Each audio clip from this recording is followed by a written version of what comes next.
In this video, let me introduce you to the meaning, the poetry, the interesting things behind the title of the recent Chinese drama, the story of Minglan, 知否知否，应是绿肥红瘦。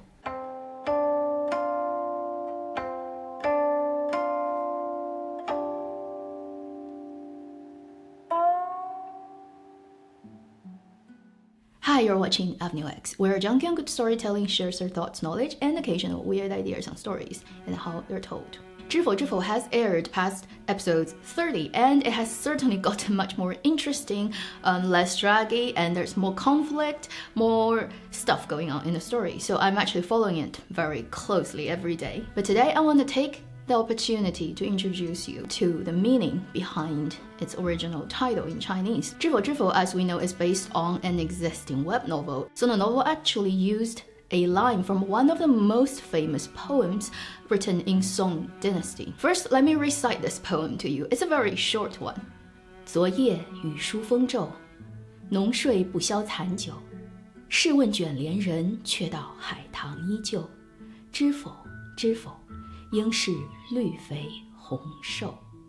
So the last line that you just heard, 知否知否，应是绿肥红瘦, is the title of the book and also of the drama. Before I go into explaining the meaning of this poem, I want to first introduce you to the author and also the format of this poem. It's written by Li Qingzhao. She, yes, it's a she, and she is one of the most famous poets ever lived in China's history. If you have to make a list of 10 of the most famous, well-recognized poets in China's ancient history, she would definitely be on the list of the first 10. And if you want to say who is the most famous female poet in China's history, I think 99% people would just shout out her name as the first response. Li Qingzhao was born of a very good family, and she was educated since she was very young. Otherwise, she wouldn't be able to write poetry. She lived from the end of 11th century to close to middle of 12th century, and so that's within North Song Dynasty. Her life was filled with drama. She had 2 marriages. The first one with somebody she really loved. The second one lasted 100 days and got her into prison for 9 days. If you're interested in finding out all the details about her life, just Google her name, Li Qingzhao, and you will read her life bio. She certainly lived a very legendary life. These days, people remember her because of her poetry. She has left many most famous poems in Song Ci, the specific style and format that she practices. She was also one of the most famous curators in China's history with her first husband. They actually collected some of the most rarest books of their time. And the amount of their collection was so stunning that at the time, the emperor was actually eyeing on her collection. This also brought her a lot of trouble and also was one of the reasons that she got into a very troublesome second marriage. Now we know it's written by one of the most famous poets and a lady. Let's talk about its specific style of poetry. This short poem is called 如梦令, but 如梦令 is not its title. This is a very specific thing of this particular type of poetry called Song Ci. Song is Song Dynasty. Ci, literal meaning is word in Chinese, but here Song Ci or Ci is a type of poetry. If you want to trace it back in history, the earliest day when it appeared in China's literature history is around 8th century, but it was never really the dominant form of poetry until much later, which is until Song Dynasty, so that's well into 11th century. The reason why people call it Song Ci is precisely because it reached its peak, its dominance in Song Dynasty. So if you live in Song Dynasty and you're a poet, most likely you would be writing poems in the format of ci. So what is the difference between 词 and its predecessor, 诗, literally meaning poems, and that would be mostly famous and practiced in Tang Dynasty, so the dynasty before it. Oh, I see a red squirrel outside of my window. It's so cute. So 诗 has a very distinctive quality is every line is of the same length. So if you have 5 characters in the first line, you have 5 characters in the second line. Or if you have 7, then you have 7 in the second line. Whereas 词, it has a name called 长短句, which is long, short sentences, which means it doesn't have a very set length of each line. You would have various number of characters in each line. So that would be the most distinctive difference between 诗 and 词. If you remember earlier that I mentioned 如梦令 is not the title of the poem, so what is it? It is the 词牌 of this poem. 词牌 is, the best way to explain it is a set format. For example, if you write anything that's under 如梦令 词牌, you would have a set rule of how to write it. For example, how many characters in each line, how you would rhyme your poem, how you would choose the tonal quality of each character. Because Chinese language is a tonal language, so in Chinese poetry, apart from rhythm, apart from rhyme that you see in Western poetry written in English, you add one rule more, which is the tonal restriction. For example, 如梦令, you would see this, which tells you what kind of tone you can use for each character. And you can see there are 2 types of characters. One is called 平, the other is called 仄. This is the most basic tonal format in Chinese poetry. Whether it's in 唐诗 or 宋词, they both have this. The best way to explain it is certain Chinese characters with certain tones are categorized as 平, and then others categorized as 仄. The problem with it is current Mandarin that you hear and that you learn is actually very, very, very, very different phonetically from the Chinese that people would speak, say back in Song or Tang dynasty. Many actually tonal qualities of ancient, traditional, old Chinese have been lost in history. So now you hear Mandarin has basically 4 different tones plus a light tone, so you can say there are 5. Whereas traditional, the ancient Chinese actually have much more than that. So if you actually read those poetry in current Mandarin, it wouldn't actually sound like what it would sound like back then, and certain 平仄 would not work because of that nature. So I'm not gonna go into details about what is 平, what is 仄, because you would have to talk about what is 平 back then and what is 平 now, and what is 仄 back then and what is 仄 now, and it's just too complicated. So all the 如梦令 written in 宋词 style would follow this format. The recorded history of 宋词 has like over 800 of such patterns that people would write under, which is very different from other types of poetry that you would see. Li Qingzhao has written a couple of very famous 如梦令. So for 知否知否, the author picked a specific one.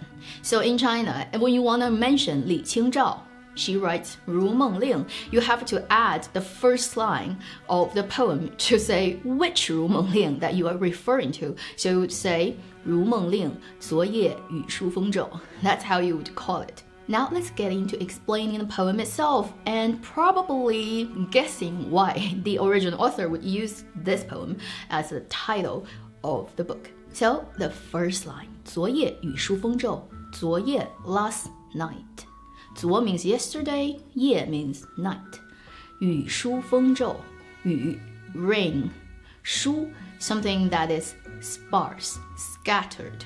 风 wind. 骤 adjective describing something that is sudden, unexpected. So it's very easy to understand the first line. Last night, the rain was sparse, but the wind was sudden and strong. 浓睡不消残酒. 浓 means condensed, thick. For example, if you have like a triple espresso, that would be a very, very 浓 coffee.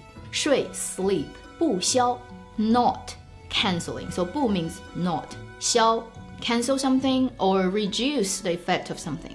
残酒 leftover wine, alcohol. Because in Chinese, 酒 just represents all types of alcohol, whether it's liquor, whether it's wine.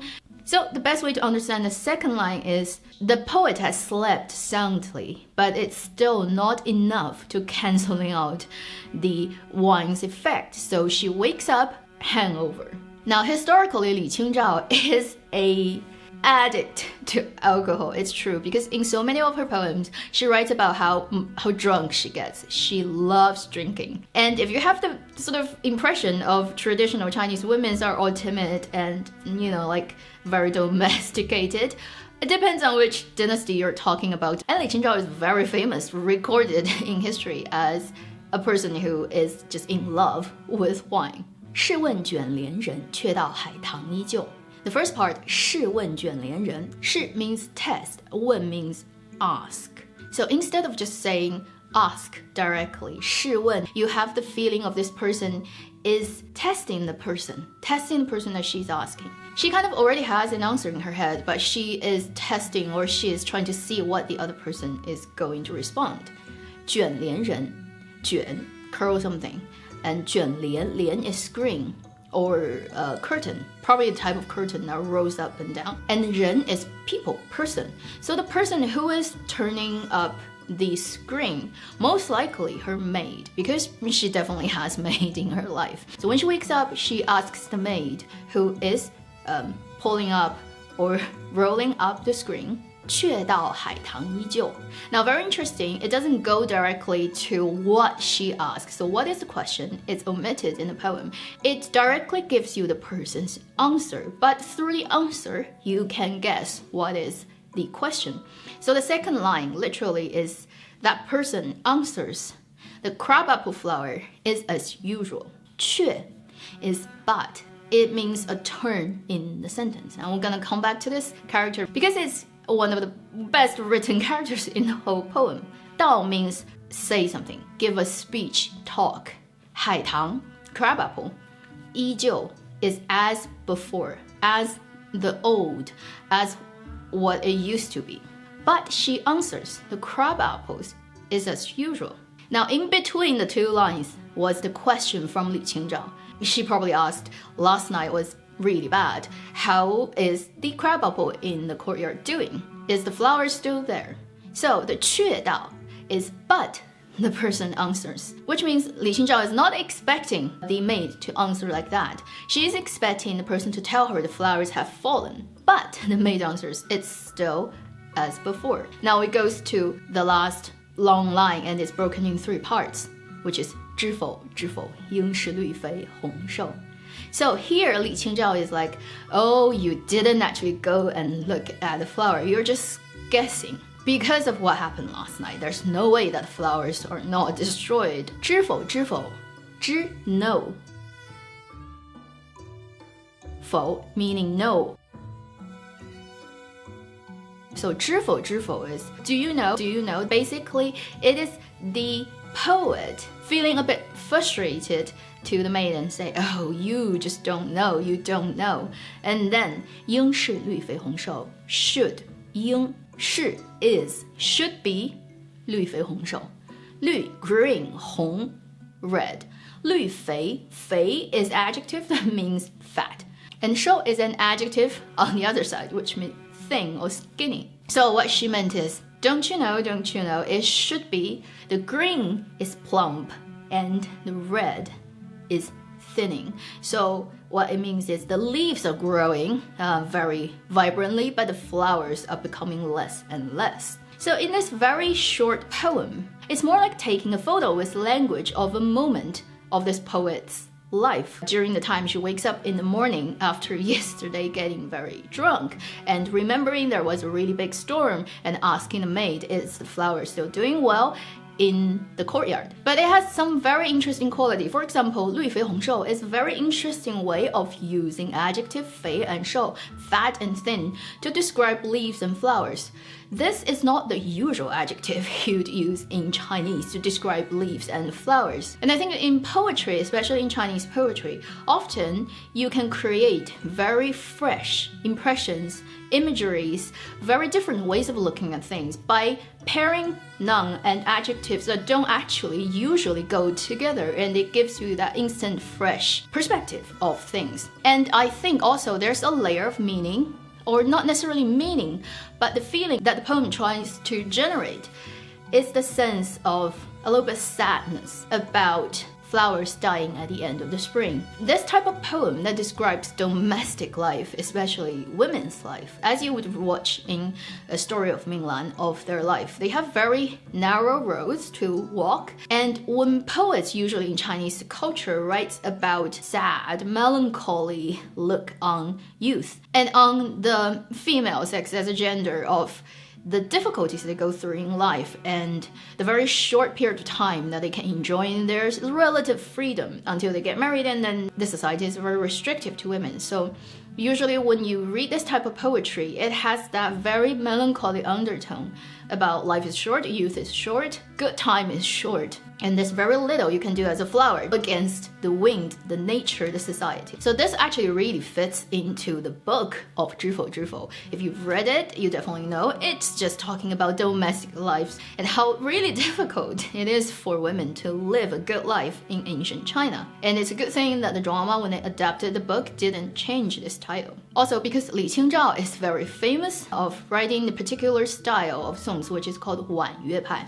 So there are two major style of songs. One is 婉约派, one is 豪放派. So 婉约派 usually describes something that has a romantic quality, often about a young man and a young woman getting together, often about domesticity, often about the sadness of the loss of innocence or the difficulty of living your life. It's usually has a very sad, very pretty, very feminine energy going with it, like 知否知否应是绿肥红瘦. Interestingly, it's actually not only written by women. Many male poets in Song Dynasty are very famous for writing 婉约派宋词. On the other side, there's 豪放派. It would be explained as bold.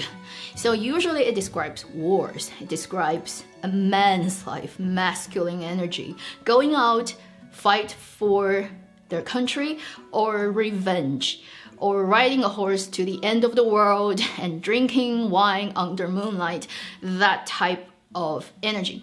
So 宋词 has two very distinctive style, 婉约 and 豪放. Li Qingzhao is very famous for her 婉约 poems, but she's lived her life very 豪放. Her life stories, experiences, especially with her very unsuccessful second marriage, shows that she's actually a very, I'd say, masculine woman in her heart. She's very strong, very independent, and she'd rather pay a very hefty price than live the life that she doesn't want. So in that way, I think she's actually in character a very 豪放 person, and she gets drunk all the time. So that's not easy for a woman to do back in that type of society where anything you do out of the frame would be considered inappropriate.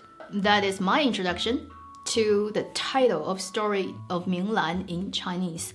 And I hope you've learned something interesting about Chinese culture, literature, language. If you've started learning Chinese, definitely recommend you reading her poetry.